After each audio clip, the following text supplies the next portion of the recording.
tirando proveito disso. Quem, né? Porque inventaram então o coronavírus? Não. Mas aí eu faço uma provocação, Léo, para você. Como então que a gente pode ter um controle maior, ter governos atuantes e não invadir tanto assim a vida do ser humano? Essa é a pergunta de ouro, né? A pergunta que vale $1 milhão. Até que ponto é necessário isso e como a gente pode controlar isso, assim, como povo, né? Como que a gente não vai ser controlado por isso depois que a crise passar? E esse é o questionamento do Snowden. Você chegou exatamente no ponto. Qual vai ser o limite de tudo isso? A gente vai estar junto na construção dessas leis que vão reger como isso vai ser utilizado? Como todo esse poder, porque isso é poder, né? É o poder mais claro hoje em dia. O data, como a gente já falou mais de uma vez nesse podcast, é o commodity mais caro do mundo. Então, isso é muito poder, né? Dinheiro é poder. E ter tanta informação é um poder infinito. Mas, o Snowden continua com outras provocações. Ele pergunta se esse poder continuará sendo aplicado para afetar os resultados políticos, como denuncia o próprio documentário que a gente já anunciou aqui mais de uma vez, Privacidade Hackeada da Netflix, né? Não importa como esses poderes serão usados, né? O que está sendo construído agora é a arquitetura da opressão governamental total através da tecnologia. E não é sobre você confiar ou não no Mark Zuckerberg, é sobre quem ou qual país poderá ter acesso a todos os detalhes da sua retina e todos os seus segredos. Porque eles escutam, dá pra você escutar tudo de um celular específico facilmente, entendeu? Inclusive estão nos escutando aqui antes do Coronga ir pro ar. Já tem gente da Rússia, da CIA, de vários serviços de inteligência que já nos escutaram. Hoje já me viram tomar banho, viram o Léo também na casa dele, já descobriram o que eu quero consumir para aparecer propaganda aqui no meu celular depois que eu falar. Isso já viram nude minha hoje, já, porque eu acabei mandando nude sem querer pra uma galera aí. Sem querer querendo, acabei enviando e enfim. O Snowden também lembra pra gente que a China já possui campos de concentração no noroeste do país. As estimativas, segundo o jornal Vox dos Estados Unidos, apesar de ser um jornal dos Estados Unidos, falando da Vox aqui, cara, é um jornal extremamente técnico, é a Piauí dos Estados Unidos. É assim que eu defino eles. São de que possivelmente 1 milhão de uigurs, que é uma minoria muçulmana da província de Xinjiang, no noroeste da China, estariam presos e sendo forçados a se converter à cultura chinesa. E quando esse tipo de atitude não é sancionada e combatida de forma veemente pelo resto do mundo, essas atitudes costumam se espalhar, né? Essas atitudes autoritárias. O autoritarismo já dominou a Rússia, o Irã, a Polônia, a Hungria e, segundo o Edward Snowden, os Estados Unidos são o próximo. E logo depois que os Estados Unidos se tornar um país autoritário, o resto do mundo se torna, né? Assim, não vemos como o Brasil vai continuar com a democracia dele. E para o Snowden, esse momento é o mais crítico da nossa história e ninguém está conversando sobre isso porque as pessoas que sabem têm medo. Para ele, a solução seria as pessoas se unirem e pensarem em como proteger as suas comunidades de forma internacional, além de barreiras, para não depender mais de governos locais que poderiam rapidamente se tornar autoritários utilizando de qualquer desculpa. E o lado positivo disso é que a gente pode começar a ter espaço para não mais atacar apenas os sintomas de uma crise, né, como é o próprio Covid, desse nosso mundo que está super populoso e desigual demais, né? Quando olhamos para crises desse tipo, como saúde ou guerra, o Snowden vê que elas rapidamente se transformam em crises econômicas e todos os governos do mundo são rápidos em agir para designar fundos emergenciais, né, para conter a crise. E o interessante é que a maior parte do dinheiro não vai para o povo ou para os hospitais públicos, mas para grupos empresariais e corporações que criam os problemas sistêmicos que são exacerbados por essa queda brusca no mercado, né? Ele traz como exemplo o pacote de 60 bilhões de reais do governo americano para ajudar as companhias aéreas, né, no momento de crise, já que eles não têm tantos voos. E aqui no Brasil existe uma discussão de um plano, de uma lei para injetar 1,2 trilhões de reais na economia através dos bancos. Então os bancos receberiam esse dinheiro para emprestar, para especular, basicamente.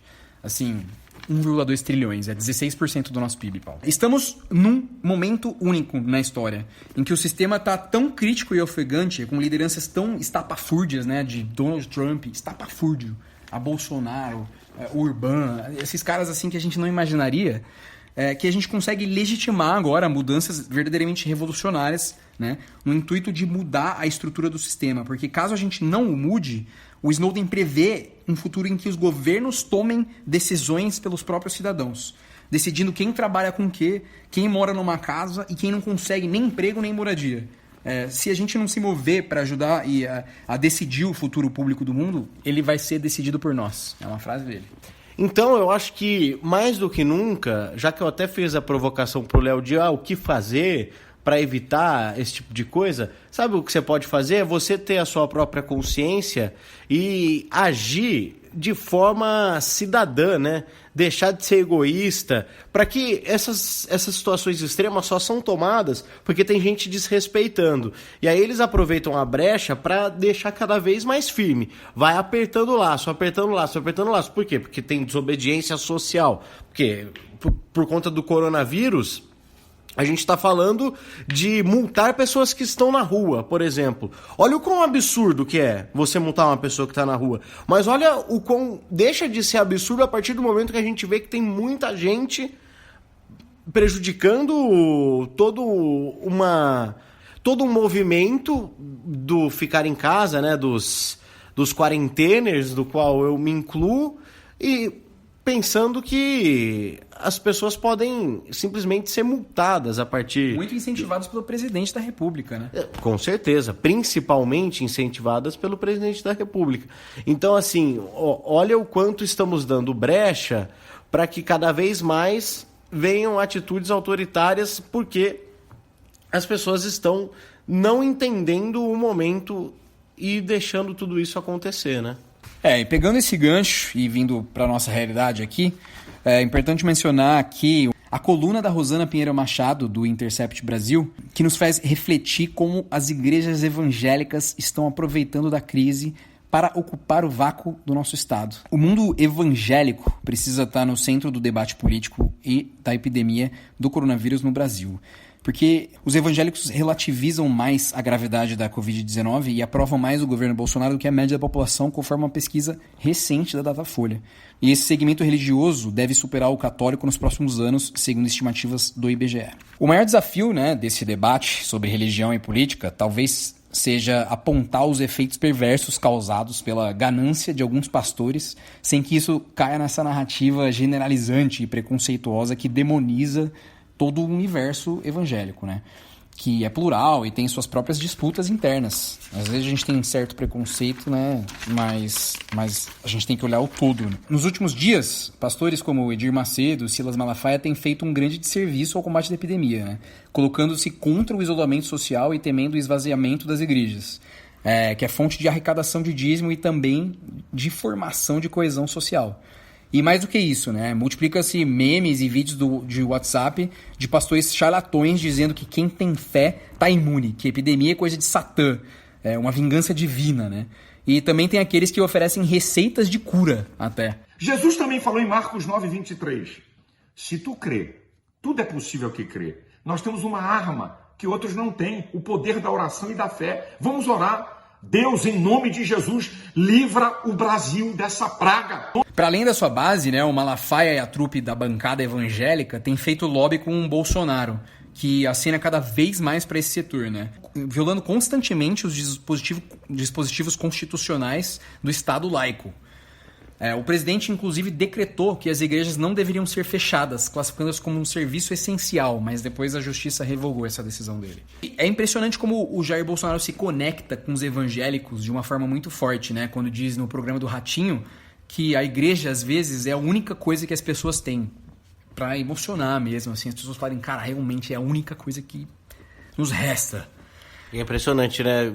Vem de uma figura que não é pastor, nunca se declarou evangélico, sempre foi só um militar radical. Olha quem os evangélicos abraçaram, né?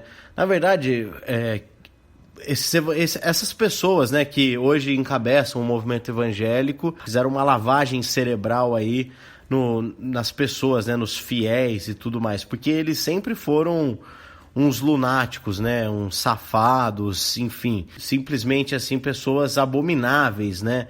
E é engraçado ver a evolução da coisa, né? Hoje a gente ouve o nome do Edir Macedo e ele faz parte, né?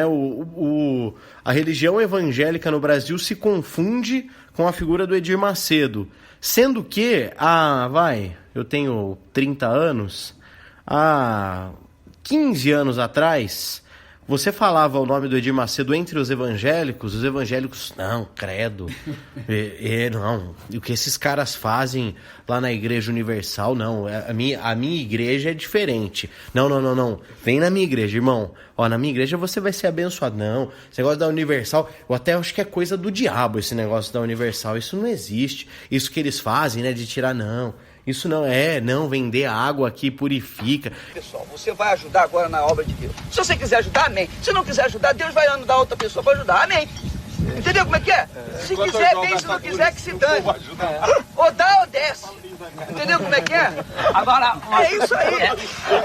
Onde eu tá abrindo assim? Porque aí o povo vê coragem em você. O povo tem que ter confiança.